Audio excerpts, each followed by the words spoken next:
In this video, we are going to demonstrate how to update your profile picture on Instagram. Don't worry, it's a straightforward process, so let's get started. Let's begin by launching the Instagram app. Locate and tap on the profile icon situated at the bottom right corner of the screen. After accessing your profile, tap on the Edit Profile option. This will take you to the settings where you can customize your profile details.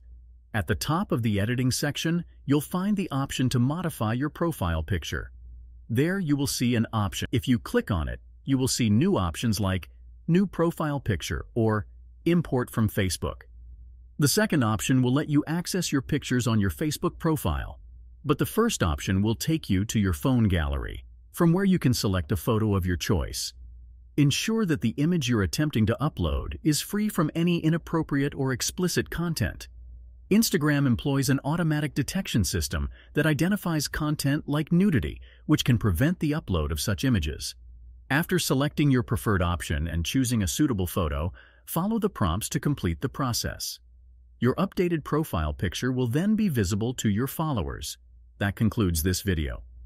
I hope you found it helpful in resolving any issues you were facing with changing your Instagram profile picture. Subscribe to the channel and press the bell icon. Got more videos like this.